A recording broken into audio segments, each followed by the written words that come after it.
우리 칼빈주의는 성경에서 시작하고 성경으로 진행하며 또 성경으로 마치는 신학 체계입니다.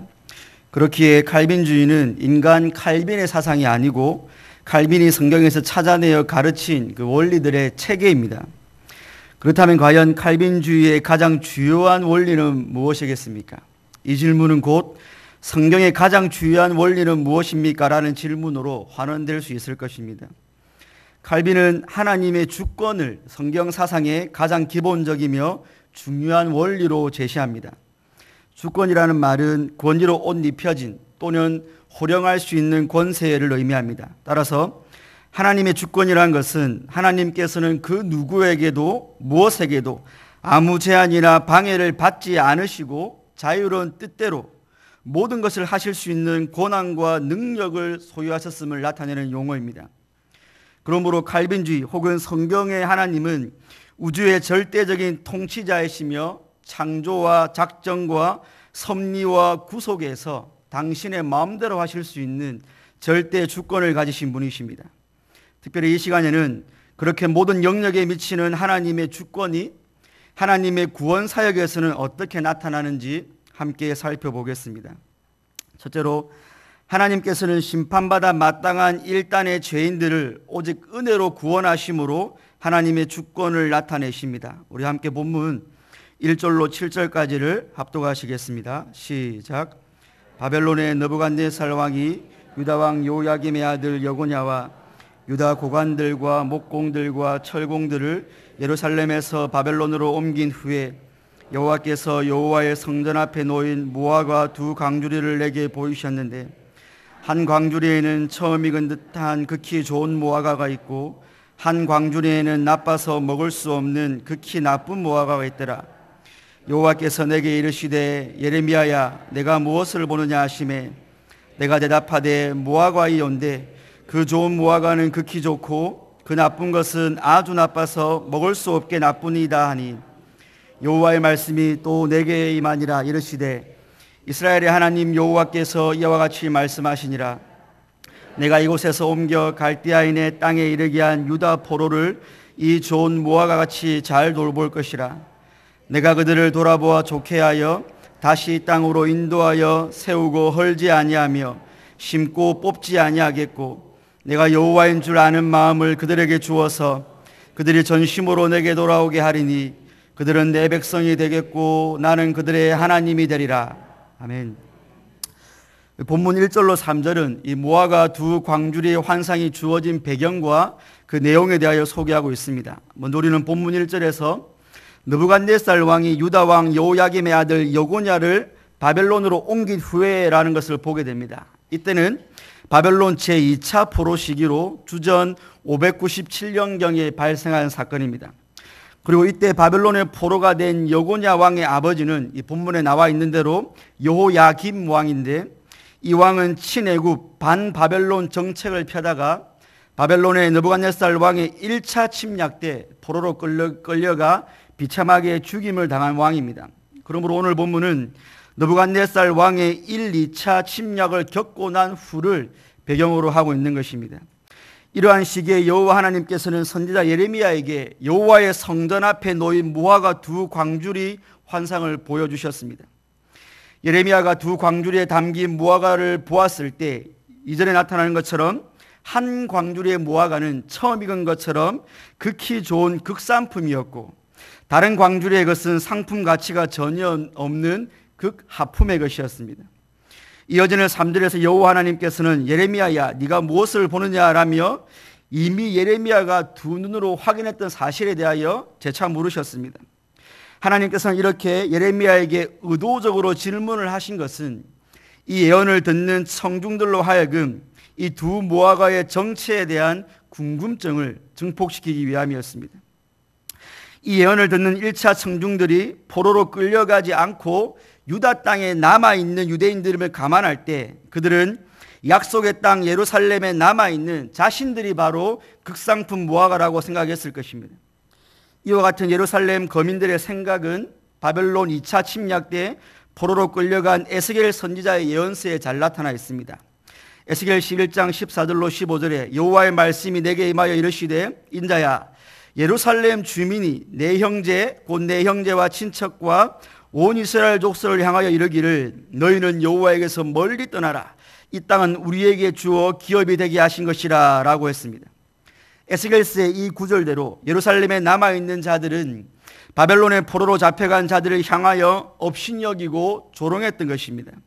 그리고 그 조롱의 이유가 바로 자신들은 의롭기 때문에 하나님의 특별한 은총으로 예루살렘 성에 남게 되었고 잡혀간 포로들은 하나님의 저주를 받았기 때문이라고 여겼기 때문입니다. 그런데 하나님께서는 본문 5절에서 내가 이곳에서 옮겨 갈대아인의 땅에 이르게 한 유다 포로를 이 좋은 무화과 같이 잘 돌볼 것이라 라고 선언하심으로 예루살렘의 남은 자들의 착각을 완전히 뒤집으신 것입니다.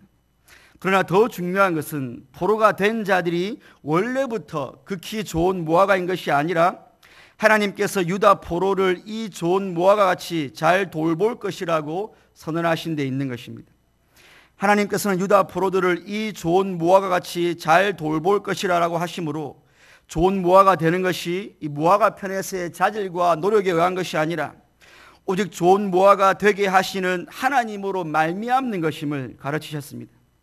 그리고 이어지는 좋은 무화과들에게 주어지는 약속들에서도 하나님의 열심과 주권이 잘 드러나고 있습니다. 5절에 보시면 내가 이곳에서 옮겨 갈대아인의 땅에 이르게 한이라는 구절과 6절에 내가 그들을 돌아보아 좋게 하여 다시 이 땅으로 인도하여 라는 구절에서 유다 백성들의 포로됨과 해방됨이 모두 하나님의 뜻 가운데 발생한 사건임을 명시하고 있습니다.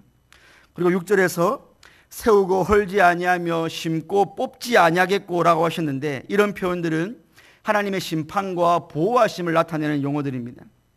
그러므로 포로된 자들을 세우고 헐지 아니하며 뽑고 심지 아니하겠고라는 것은 하나님께서 포로된 자들을 반드시 회복시키실 것이며 다시는 그들로 망하지 않게 하실 것에 대한 보장된 약속인 것입니다. 뿐만 아니라 하나님께서는 7절에서 내가 여호와인 줄 아는 마음을 그들에게 주어서 그들이 전심으로 내게 돌아오게 하리니 그들은 내 백성이 되겠고 나는 그들의 하나님이 되리라고 하셨습니다. 사실 이 7절이야말로 하나님께서 극상품 무화과로 돌봐주실 유다 포로들을 향한 최고의 복음입니다. 왜냐하면 7절에 나타나고 있는 약속의 내용들은 하나님께서 구약에 약속하신 새 언약의 내용들이기 때문입니다.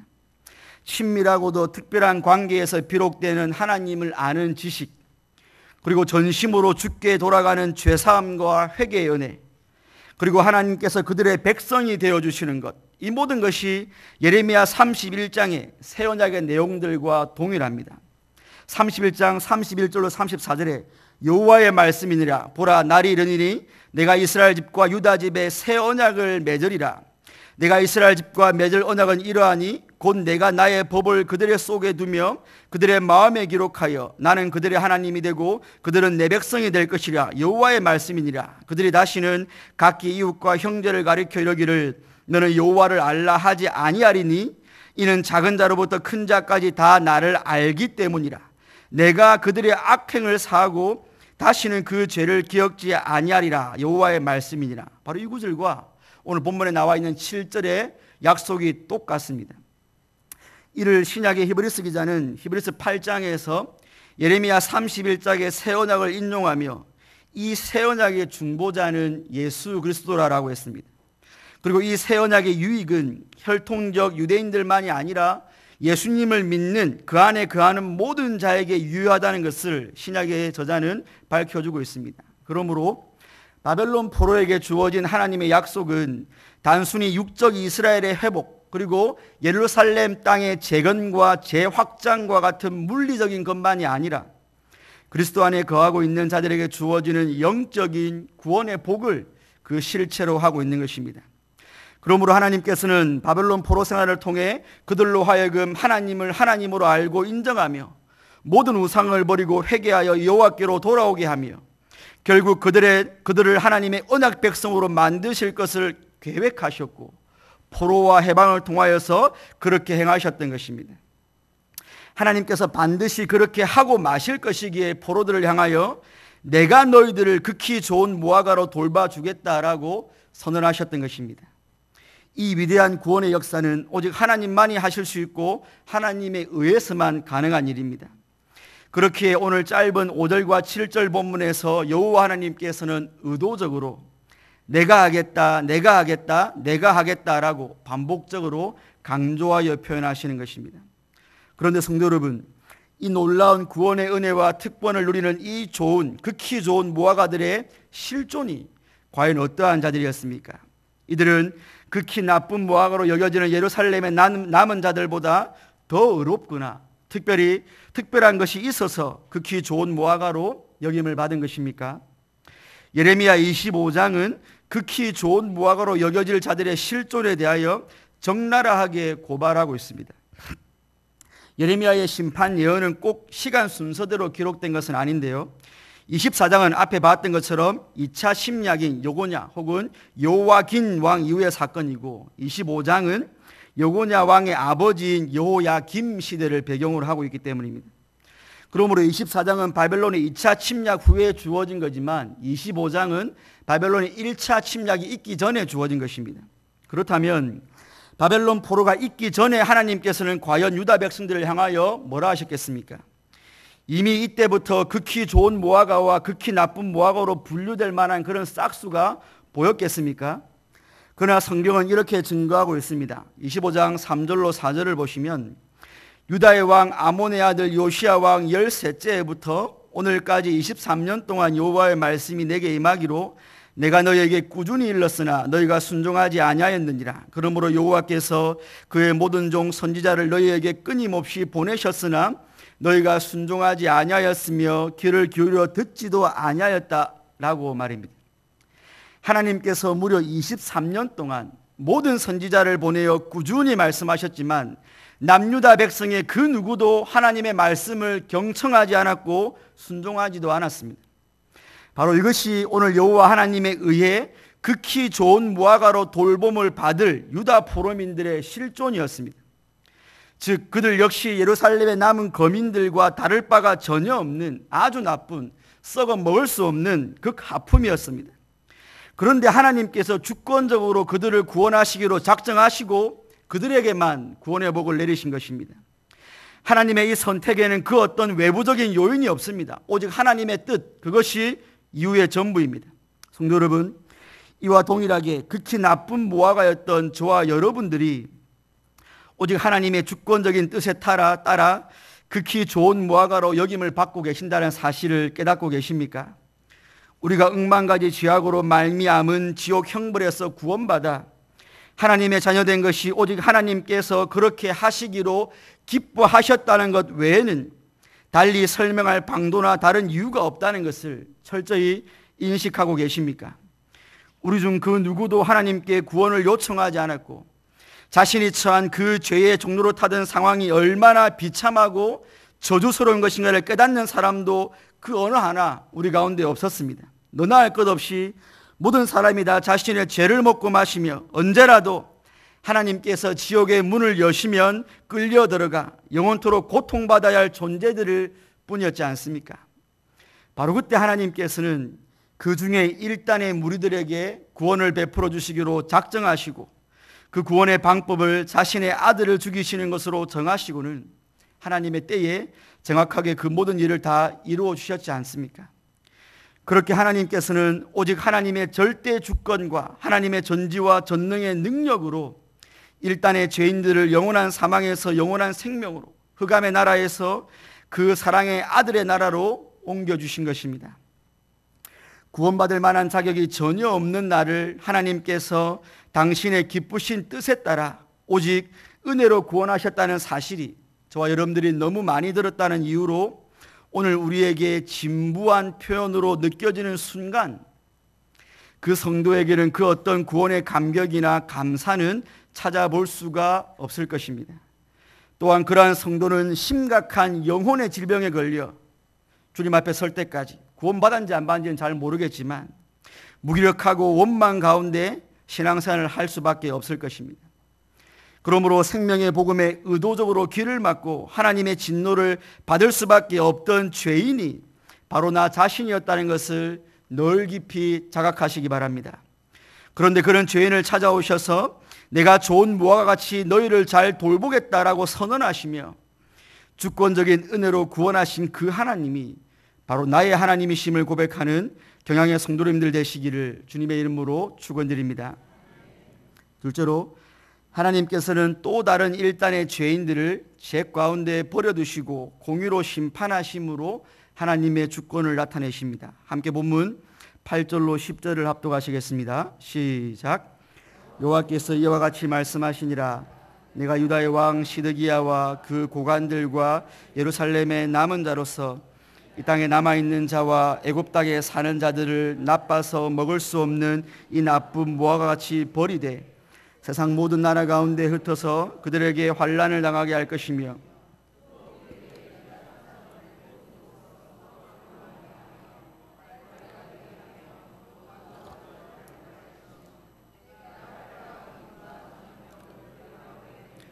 그들이 내가 그들과 그들의 조상들에게 준 땅에서 멸절하기까지 이르게 하리라 하시니라. 아멘.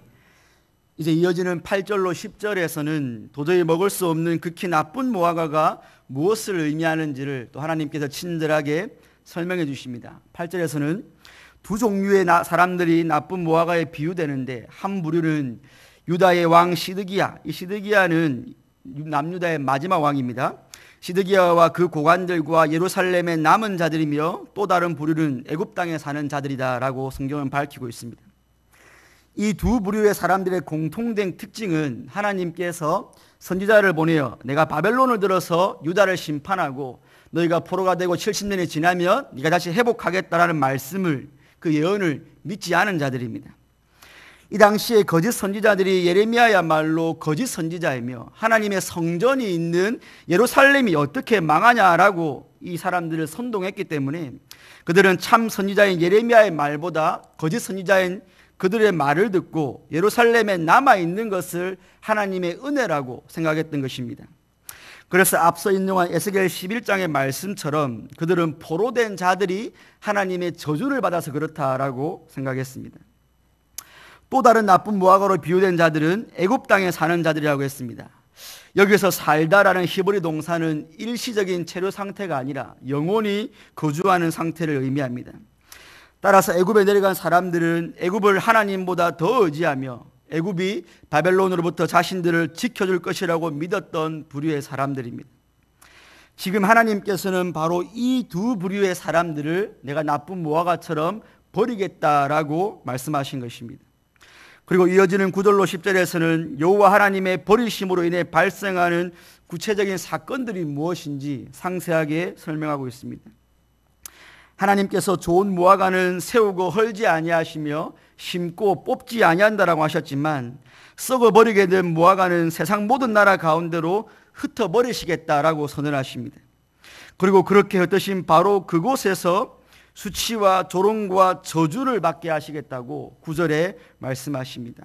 또한 10절에서는 전쟁을 상징하는 칼, 기근, 전염병을 보내 절대로 망하지 않을 것이라 믿었던 그 예루살렘 땅에서 완전히 멸절시켜버리겠다는 냉정하고도 준엄한 심판이 선포되고 있습니다.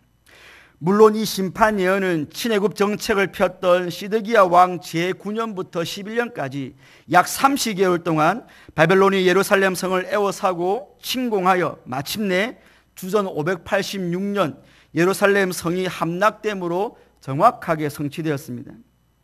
성경은 예루살렘이 포위되어 있는 동안 기근이 극심한 상황에서 성 안에서 어떤 참상이 발생했는지 여과 없이 보여주고 있습니다. 예레미야 애가 4장 10절에 딸 내 백성이 멸망할 때에 자비로운 부녀들이 자기들의 손으로 자기들의 자녀들을 삶아 먹었도다 라고 말입니다.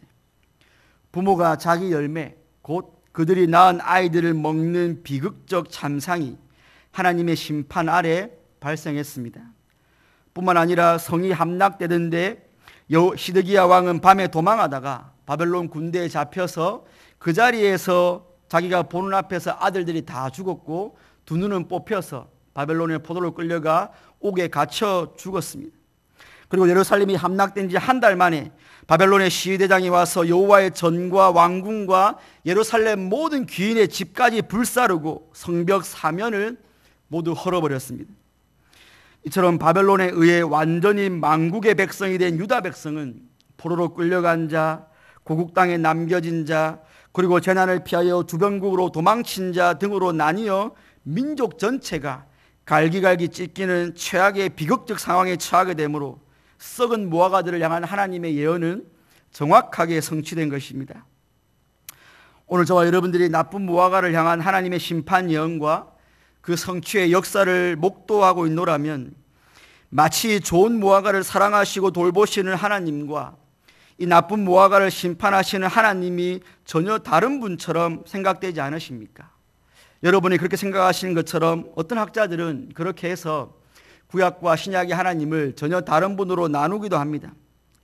일단의 죄인들을 향하여 사랑과 긍휼을 발동하셔서 은혜로 구원하신 그 자비로운 하나님께서 어찌 또 다른 일단의 죄인들을 향하여서는 공의의 심판으로 완전히 멸망시킬 수가 있는 것입니까? 그러나 나쁜 무화과를 다루고 있는 본문 8절로 10절에서는 바로 그 일을 행하시는 주체 역시 하나님이시라고 분명하게 나타내고 있습니다. 여호와 하나님께서는 내가 그들을 이 나쁜 무화과같이 버리겠다라고 하셨고, 내가 칼과 기근과 전염병을 그들에게 보내 그들을 이 땅에서 멸절시키겠다라고 선언하고 계십니다. 즉 죄인들을 구원하시는 데 있어서뿐만 아니라 죄인들을 심판하는 데 있어서도 하나님은 절대 주권의 하나님이신 것입니다.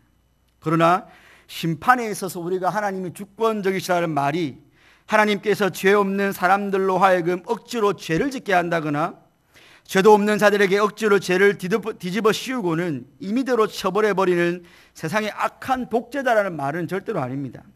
만약 죄를 짓게 하시는 분이 그 죄에 대하여 심판을 하는 것 자체가 공의롭지 못한 거지 않습니까?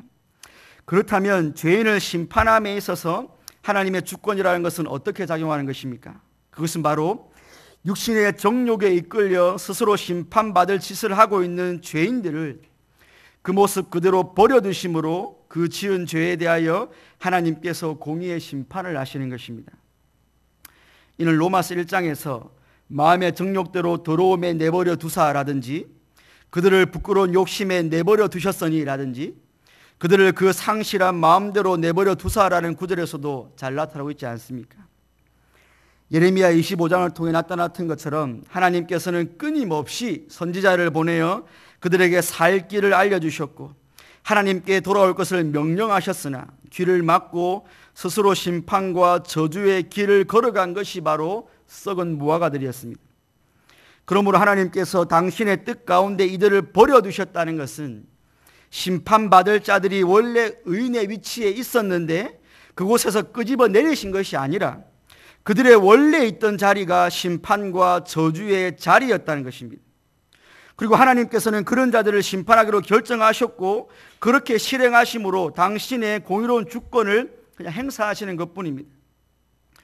이처럼 하나님께서는 하고자 하시는 자를 심판과 멸망에서 끄집어 올리심으로 긍휼히 여기시는 것이고 또 하고자 하는 자를 그 심판과 저주의 자리에 내버려 두심으로 공의로 심판하심으로 당신의 주권을 나타내시는데 그 주권적인 구원과 심판에는 그러므로 그 어떤 불의나 부당함이 있을 수가 없는 것입니다.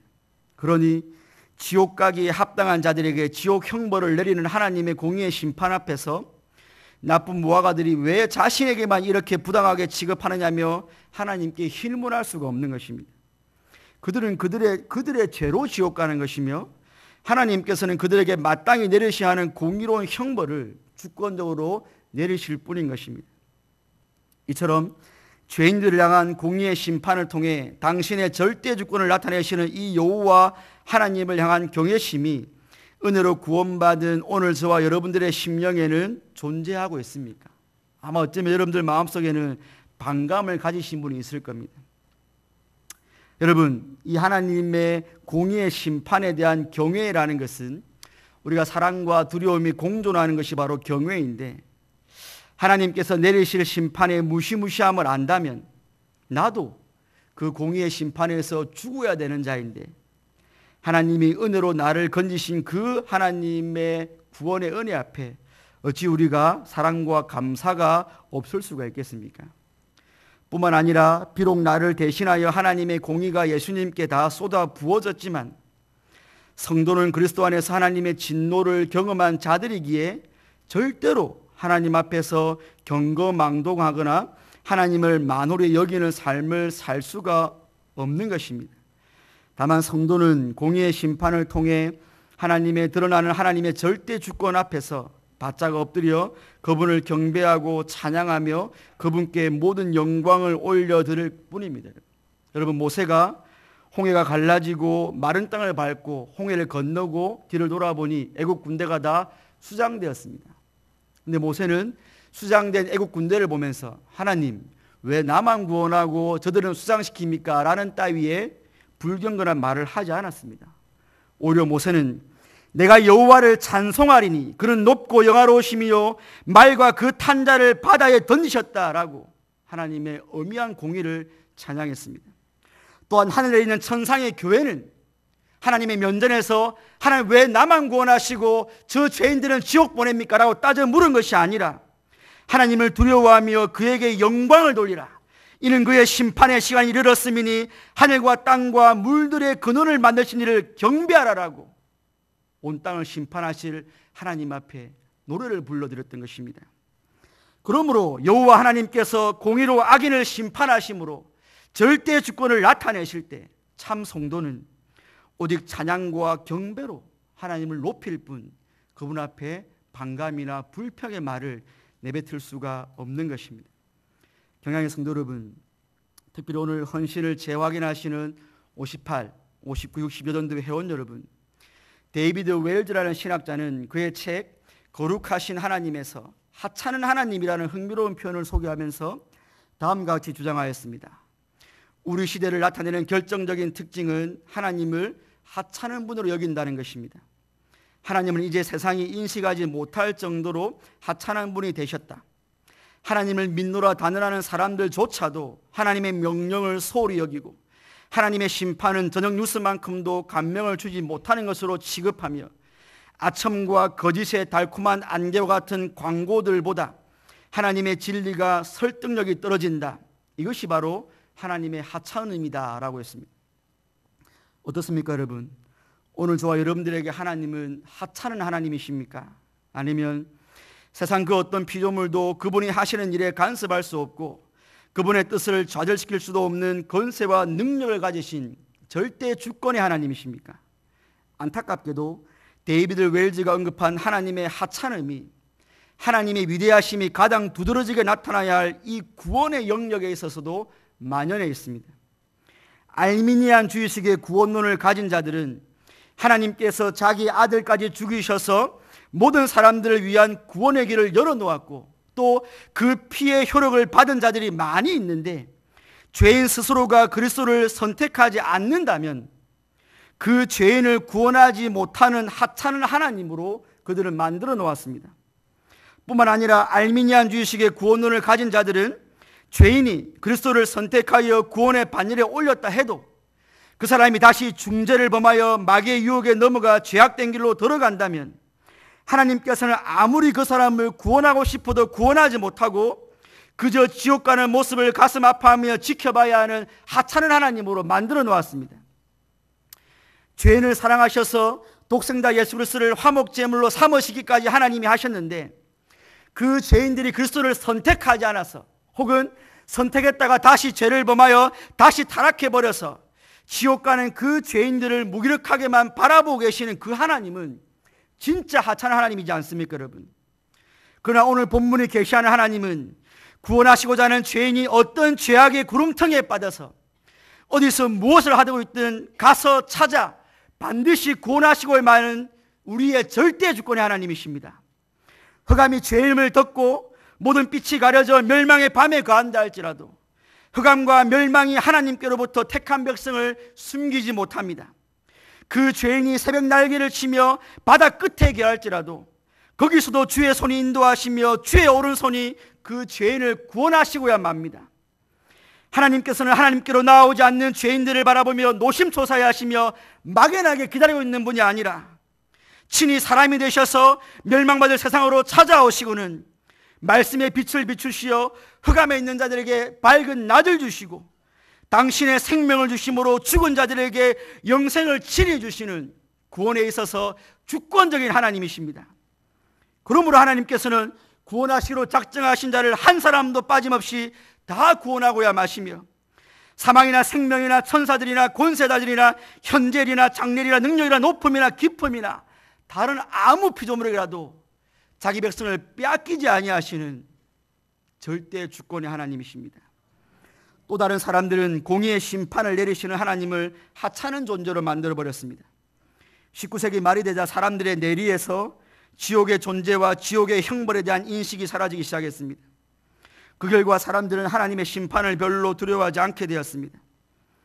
사람들은 하나님을 모든 인류에게 사랑을 베풀어 주시는 박애주의자로 만들어 놓고 영원히 꺼지지 않는 불, 영원토록 계속되는 심판을 내리는 분이 하나님이라면 차라리 그 하나님을 사탄이라고 말하겠다라는 입에 담지 못할 망언도 쉽사리 내뱉고 있습니다. 이처럼 영원한 형벌 교리가 부인되면 성경에 나타나는 하나님의 공의의 속성은 다 삭제되어야 하는 무가치한 것입니다. 그리고 자신의 아들을 화목제물로 삼아서 당신의 노여움을 푸는 하나님은 저 심층전에 나오는 용왕처럼 인신제물로 만족해하는 미개하고 하찮은 신으로 전락시켜버립니다. 참으로 전도서 8장 11절의 말씀처럼 악한 일에 관한 징벌이 속히 실행되지 아니하므로 인생들이 악을 행하는 데 마음이 담대하되 과연 어디까지 담대할 수 있는지 저와 여러분들은 목도하고 있는 것입니다. 참으로 하늘에 계신 하나님께서 웃으시며 주께서 저희를 비웃으실 것입니다. 요한복음 3장 18절에 믿지 아니하는 자는 하나님의 독생자의 이름을 믿지 아니하므로 벌써 심판을 받았다라고 선언하고 있습니다. 하나님의 공의의 심판은 악한 자들이 이야기하는 것처럼 더딘 것이 아니라 이미 예수님께서 예수님의 십자가에서 공의의 심판이 실행되었고 마귀의 세력과 그의 추종자들은 이미 공의의 심판을 받은 것입니다. 하나님의 공의의 심판의 활 시위는 이미 당겨졌고 활 시위를 떠난 화살은 경각 중에 죄인들을 지옥으로 떨어뜨릴 것입니다. 어쩌면 오늘 밤일 수도 있습니다. 절대 주권의 여호와 하나님께서는 마지막 종말의 때에 공의를 절대로 굽히지 아니하시고 공의로 세계를 심판하심으로 하나님의 주권을 온 세상의 만민들이 분명히 깨달아 알도록 드러내실 것입니다. 그때 그 죄인들은 하나님의 심판이 무서워서 산들에게 돌들에게 자기를 가리워달라고 소리칠 것입니다. 이처럼 저와 여러분들이 섬기는 여호와 하나님은 하찮은 하나님이 아니라 죄인을 구원하시며 또 다른 죄인들을 악에 버려두시고 공의로 심판하시는데 전권을 가지신 절대 주권의 하나님이십니다. 그러므로 일단의 죄인들을 당신의 기뻐하시는 뜻 가운데서 구원하시는 은혜 베푸심의 주권과 또 다른 일단의 죄인들을 죄악 중에 버려두심으로 공의로 심판하실 심판하심의 절대 주권을 가지신 그 하나님께 모든 영광과 찬송을 올려드리시는 우리 경양의 성도님들 되시기를 주님의 이름으로 축원드립니다.